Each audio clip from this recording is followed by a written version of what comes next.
yaitu Syekh Muhammad Yusuf Al-Makassari. Beliau memiliki nama lengkap Syekh Yusuf Abdul Mahasin Tajul Khalwati Al-Makassari Al-Batani. Beliau lahir tanggal 3 Juli 1626 di Goa, Sulawesi Selatan, dan beliau wafat pada 23 Mei 1699 di Cape Town, Afrika Selatan. Beliau memiliki gelar Tuanta Salamakari Goa yang diberikan oleh rakyat Sulawesi Selatan yang memiliki arti Tuan Guru Penyelamat dari Goa. Beliau merupakan putra dari Abdullah dan Aminah.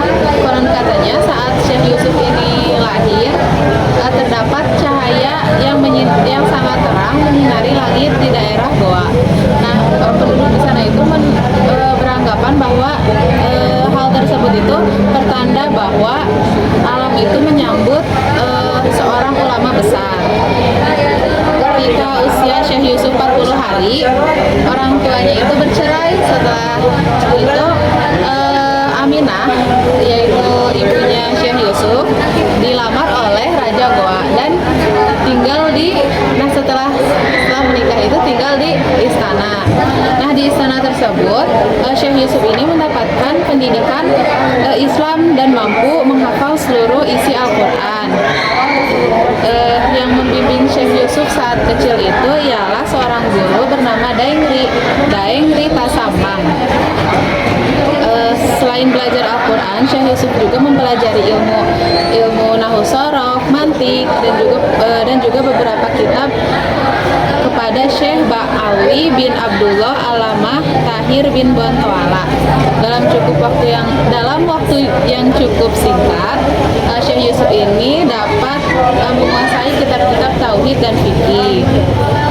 Ketika beranjak remaja, Syekh Yusuf berguru kepada Syekh Jalaluddin Al-Aidid di Cikoang, Sulawesi Selatan. Pada usia 19 tahun, ia melanjutkan pendidikan ke luar negeri. Dalam perjalanannya, ia singgah di Banten dan Aceh berguru kepada Syekh Nuruddin Raniri dan menerima ijazah Tarekat Qadiriyah. Nah, Syekh Yusuf melanjutkan belajar ke Yaman, Madinah, dan Damaskus yang memperoleh ijazah Tarekat Naqsyabandi, Al-Ba'lakiyah, Syatariyah, dan Kholawatiyah. Setelah 20 tahun mengembara untuk menuntut ilmu, Syekh Yusuf ini kembali ke Goa atau tempat ia lahir. Di Goa, ia menjadi guru besar, tetapi beliau kecewa dengan keadaan penduduk di sana karena ajaran Islam itu telah ditinggalkan. Karena kecewa, beliau pindah ke Banten. Nah, di Banten, ia diutus sebagai ulama tasawuf dan tarekat oleh Sultan Ageng Tritayasa. Syekh Yusuf juga berperan sebagai penasihat dan penulis kerajaan beberapa kitab terkait tasawuf. Melihat kondisi Indonesia di bawah jajahan bangsa Belanda, ia pun tidak tinggal diam dan berperan dalam perlawanan terhadap Belanda. Perlawanan itu kandas karena ia ditangkap oleh Belanda. Setelah sempat dipenjara, Syekh Yusuf ini diasingkan ke Sri Lanka.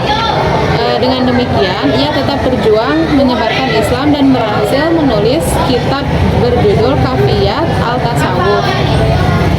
Setelah di Sri Lanka, di penjara, Syekh Yusuf ini dipindahkan oleh Belanda ke Afrika Selatan yang ditempatkan di Cape Town, dan justru beliau itu di sana mendapatkan sambutan baik oleh gubernur di sana. Bersama Imam Abdullah Ibnu Qudi Abdus Salam, Syekh Yusuf ini berperan menyebarkan Islam dan mendirikan komunitas Islam di Afrika Selatan. Peran Syekh Yusuf Al-Makassari dalam menyebarkan Islam di Afrika Selatan dilakukan selama 6 tahun hingga akhirnya beliau wafat. Ia meninggal di Cape Town atau Afrika Selatan pada tahun 1699. Jenazah Syekh Yusuf akhirnya dimakamkan di Lakiung, Makassar. Selanjutnya pembahasan mengenai Syekh Abdus Samad Al-Kalibani. Pada kesempatan kali ini, saya akan membahas salah satu Al-Palimbani. Syekh Abdul Somad Al-Palimbani ini lahir di Lembang pada tahun 1831 Masehi.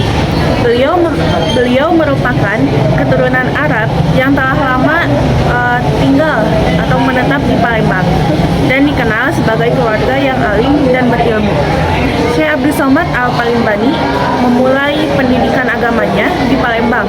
Beliau kemudian melanjutkan studinya ke Mekah, tempat beliau berguru kepada para ulama yang terkemuka seperti Syekh Muhammad bin Ibrahim Al-Hasani dan Syekh Ahmad Khatib Al-Minangkabau. Syekh Abdul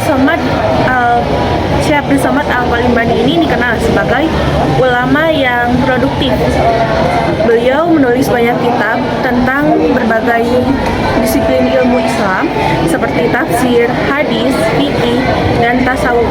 Beberapa karya beliau yang terkenal itu ada tafsir Al-Qurtubi atau sebuah tafsir Al-Quran yang merujukkan pada tafsir Imam Al-Qurtubi. Terus ada Irsyad Al-Arif, sebuah kitab tentang tasawuf yang membahas tentang hakikat tauhid dan jalan menuju Allah. Lalu ada juga Al-Durar Al-Bahiyah, sebuah kitab yang berisikan tentang fikih yang membahas tentang berbagai macam hukum Islam. Syekh Abdul Somad Al-Palimbani ini berperan penting dalam menyebarkan Islam di Nusantara. Beliau mendirikan banyak pesantren dan lembaga pendidikan dan lembaga-lembaga pendidikan Islam di Palembang dan sekitarnya. Beliau juga aktif dalam melaksanakan kegiatan-kegiatan dakwah yang menjadi panutan bagi masyarakat di Nusantara. Syekh Abdul Somad Al-Palimbani ini meninggalkan warisan yang sangat berharga bagi Islam di Nusantara. Beliau dikenal sebagai ulama yang alim, zuhud, dan berakhlak mulia. Karya-karyanya masih dipelajari dan dikaji hingga saat ini. Syekh Abdul Somad Al-Palimbani ini merupakan tokoh ulama yang besar yang memiliki peran penting dan berkembang dalam perkembangan Islam di Nusantara. Beliau dikenal sebagai tokoh yang alim dan produktif dan